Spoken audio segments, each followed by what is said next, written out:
everybody, and welcome to Let's Look at Grimind. Grimind? I like saying Grimind. I think that's the way it's supposed to be pronounced, but it also reminds me that I'm sort of closely referencing the big purple monster from McDonald's, which also sounds now like terrible, terrible slang for a man's genitalia. But in any case, this is a game that made it through the green light process. It is a 2D horror puzzle platformer. Now, we play a lot of puzzle platformers on the channel, of course. This is physics-based like most of them are, but I can't recall the last time I played like a horror-themed puzzle platformer, if ever. I guess you could say that Limbo is kind of horror-ish, or at least tense in sometimes, or at some points, I should say. And Grimind is actually, you know, fairly superficially and even meaningfully similar to Limbo. It's probably, I would call it like a Limbo light. I don't think it's necessarily as good as Limbo, but I think it's got some interesting things going for it. We're gonna start from Chapter 1 here. I've only made it to the third chapter in the game, and what's really disheartening is that I watched the developer do a walkthrough of this game. On his channel, he has like 15 parts of 4 minutes long each, so he beats Grimind in like an hour.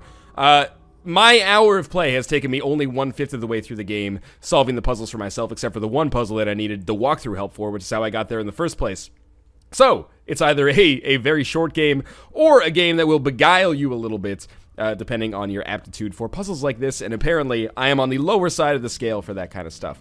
So we're starting up here, and you know, there is a little bit of a preamble to how the game gets going on, but basically the way that I would describe it is, remember those like hedgehog animals, those enemies from Braid that you jump on and they go like, ugh? That is effectively what we are playing as here, and we're kind of in this weird little fleshy supernatural dimension that we don't really understand. You know what? 2D side-scrolling horror game. Totally forgot about Lone Survivor. I guess it's not necessarily a platformer. But anyway, and we're confused. We don't really know what's going on, and we're going to manipulate a variety of objects, switches, and levers in order to get to the exit and keep ourselves alive. The other game that it kind of makes me feel like it's similar to, and this is actually like a pretty heady compliment, is Out of This World, or Another World, you know, depending on where you grew up, I guess, the names change. I just noticed that this is seriously like either like we're sewn into a canvas bag, or we're like inside of a body organ right now. Anyway, I'm using the controller here. You can use the keyboard and mouse. There have been times when I found the controls a little bit finicky and wish that I was using the keyboard and mouse in order to accomplish it, and probably should have done so, but in any case. Basically, you know, it doesn't break the mold when it comes to puzzle platformers in any way but its aesthetic, basically, or the atmosphere that it kind of conveys. We can pick up objects such as boxes, you know, torches, spheres of light that will illuminate things, puzzle elements, etc., etc. We can pick them up with the right trigger, or the left mouse button, I think, and then you can throw them using the X button, at least on the Xbox 360 controller. Not sure what that is on the PC. We can also grab onto things, Donkey Kong Country style. It kind of makes the animation look a little bit finicky, but the controls, which are more important than the animation to be sure, are very, very strong. I very rarely...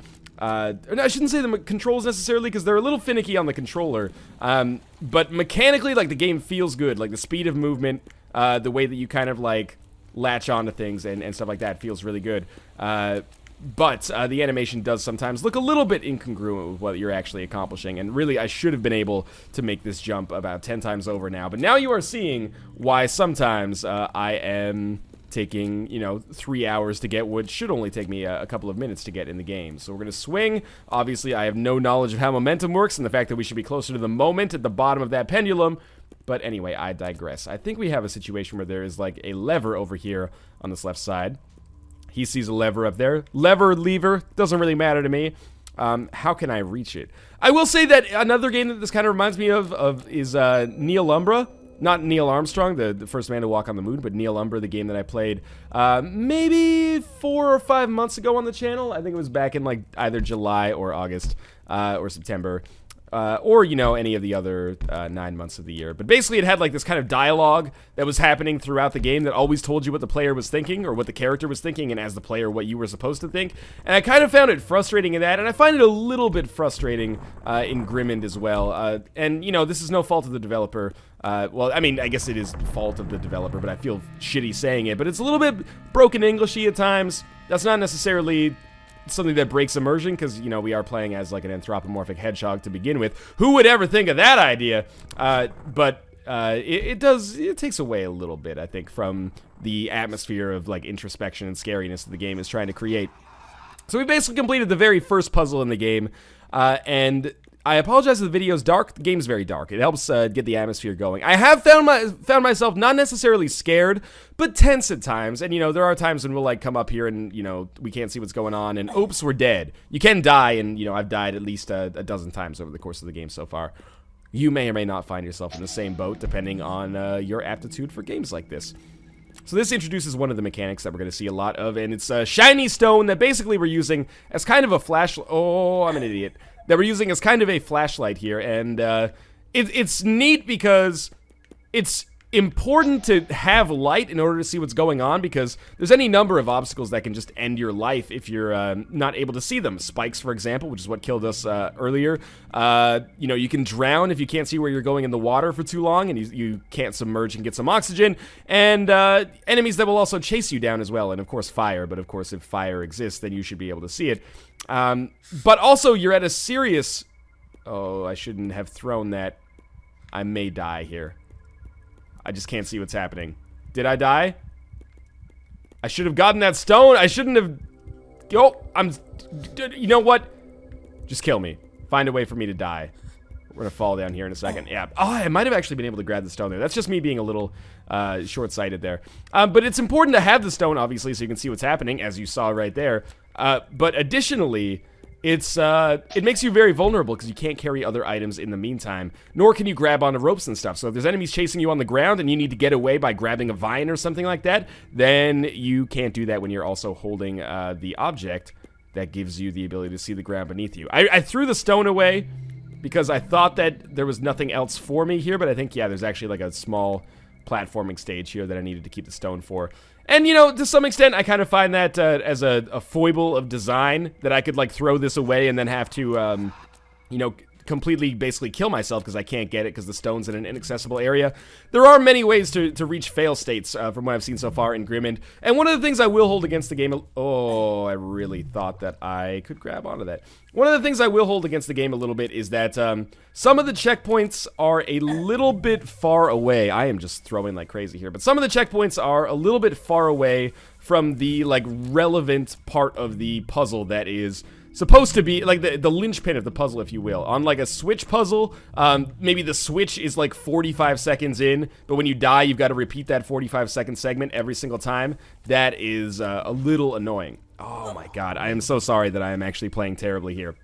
But that's a pretty good example right there, you know. I'm not saying that the game should have checkpoints every 10 seconds, but when there's something like this... which is, for the most part... Oh, thank God I actually got that. I was going to say, for the most part, relatively easy, but then I almost died. Then it kind of feels like a meaningless trudge, if you will. Like, you know, I don't really want to do it again, and I don't think there's any value in making me do it again, but we're doing it again. And what I was actually going to say just before I died there is that I actually do have, you know, middling to positive impressions of Grimind overall, though. I think it's a pretty cool game, and I think people that are into... quickish puzzle platformers like this with a little bit more focusing... Oh, that's an I want to be the guy moment right there. With a little bit more focus on the platforming as opposed to the puzzling, will find themselves at home here. If you liked Limbo, don't necessarily think of this as like a Limbo competitor or like Limbo 2 or something like that. But it is definitely very Limbo-esque. And it's a good thing, I think. That being said, it has some things that make it a little bit worse than Limbo, in my opinion. I don't think it necessarily nails the atmosphere as much. The visual style, I think, is a little bit less enticing. But a lot of the stuff that you liked about Limbo, you will probably still find in Grimind as well. But I do have some complaints about it, and I think I've mentioned those so far. I should point out, by the way, this is $10 on Steam. I believe it's $8 for its opening week sale. And this has been out maybe on, like, Desura, or at least... independently through the developer's website for quite some time. So I wouldn't be surprised if some of the people watching this are like, yeah, of course, I don't need to hear you talk about this game. I've already seen, like, Markiplier play it or something like that. By all means, you know, if you already know what's going on, then I thank you for watching the video, and I hope to see you again soon, I guess. Now, we just need to create, like, a little pyramid here, and by jumping up, we should be able to get to a new area. And I think the area is actually on the right side. For whatever reason, every time I come to this section, I always think it's on the left, just because there's like a little indentation or alcove there. But I think we're trying to get up here. Okay, and then it will illuminate itself. And anytime you see like that flashing light, that is where we reach a checkpoint. So we're probably going to play through the first 2 chapters of Grimind here. And this actually might be very near to the start of the second chapter. So when you know what you're actually doing, it's pretty quick. The game has forced us to stop here as it goes through this dramatic reveal that there are enemies that are going to chase us down and try to kill us, and you'll start to see eyes in like the ceiling here. And as they appear, we will get a little bit more frightened and start to run away. I could see this maybe being a little scary. I was trying to run there, I swear to God. I could see this being a little scary for some people in certain settings, but, you know, I don't know. I haven't necessarily felt that tension myself. So we're going to see if we can just run away from these guys as fast as we can. And, you know, I'm really scared by, like, immersive horror games. That's the reason, one of the reasons, at least, that I don't play games like Amnesia or, you know, Outlast, although I am actually looking forward to checking it out on the PS4. Now that it's available for free for PS Plus. But I get really scared by those games, and it's, you know, they're scary games, obviously. But in this, I just find it a little bit more tension-inducing, if that makes sense. Alright, so this breaks, and then we kind of get up here. There are some unexpected things that come up, but that's cool. But yeah, what I was going to say is that it actually, oh, this is the start of the second chapter, I think. Yeah, if you know what you're doing, you can beat the chapters very quickly, but if you don't know what you're doing, it can take you a little bit longer. At least for your first playthrough, I wouldn't expect you to beat the game in an hour on your very first try. If you do, though, you are one with the gods, I guess. So, we have a little bit more of a story beat here. Again, the story hasn't necessarily drawn me in, but the mechanics of the game, I think, are pretty cool. Again, a little bit of what I would consider to be not necessarily immersive English there, but maybe I'm just being an asshole about it. Alright, so Chapter 2, there's going to be some more puzzly stuff going on here. I don't think I ever walked into that light before, so I may have actually put myself in unfamiliar territory. I think my mind is cheating on me. I heard a really loud voice. We will hear voices in our head as we continue to make our way through here. I, again, kind of forgot what I was going to say, but that's okay.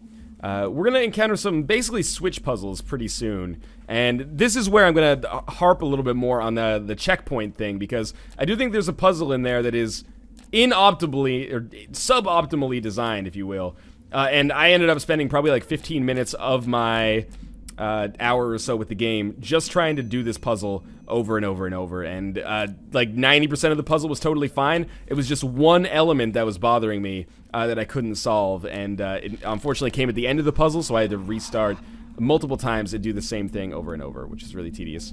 But we should be able to maybe take this trip downwards here. We can drown if things take too long, so, or if we spend too much time underwater, so we're definitely going to want to look for places to submerge, or emerge, I should say, and get some water back. Surface, not no one uses emerge. A submarine submerges, it does not emerge.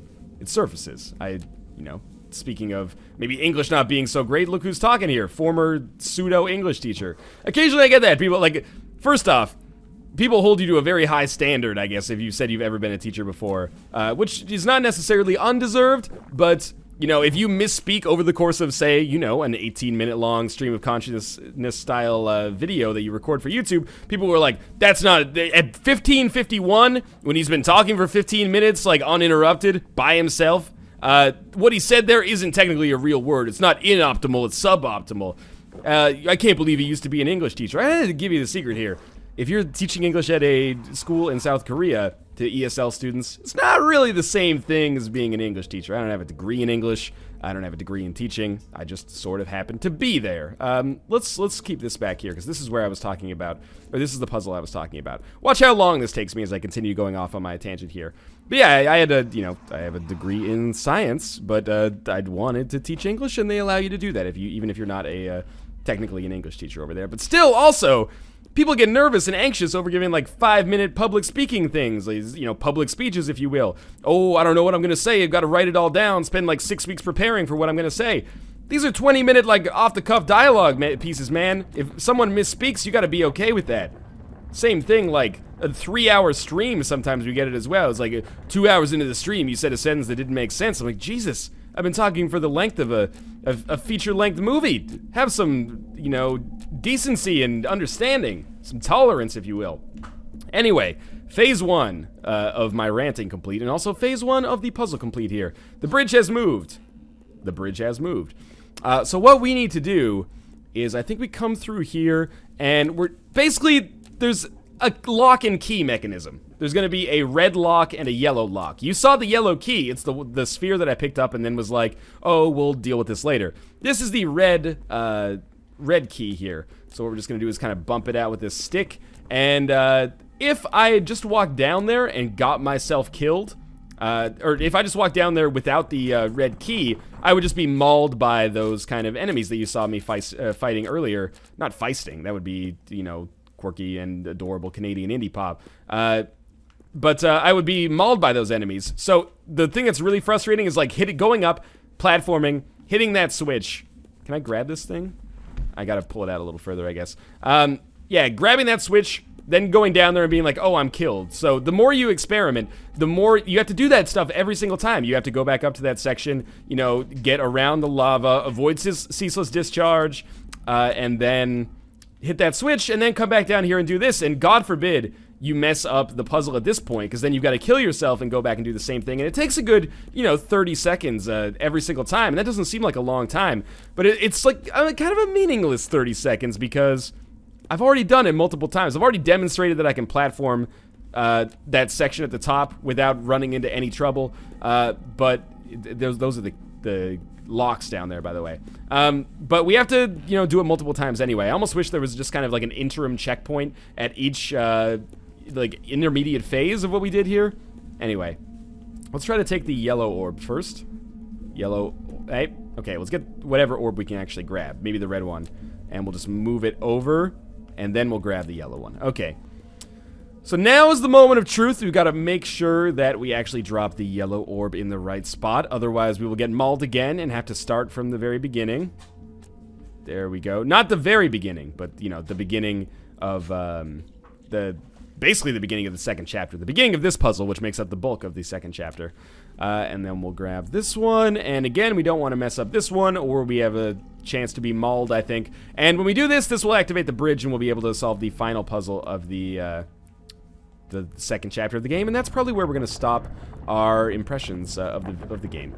I should say, I really like the environment design. It's just the character design specifically that doesn't necessarily resonate with me, and some of the animations with the character are a little off, I think, or a little not fantastic looking, but the environments themselves, I think, do a really good job of setting the scene. And, you know, from a sound design standpoint as well, you know, there's not a whole bunch of music or sound effects in the game, and that makes them more effective when they come in. So I think it's got a nice minimalistic sound design.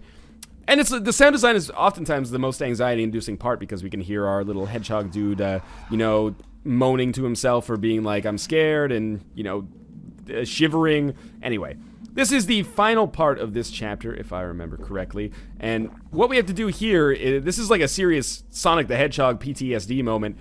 We have to get through this section without drowning, which is very much not easy. We have to take some shortcuts, which you just saw me do there. We'll emerge or surface here. Grab some extra oxygen, and this is a lot.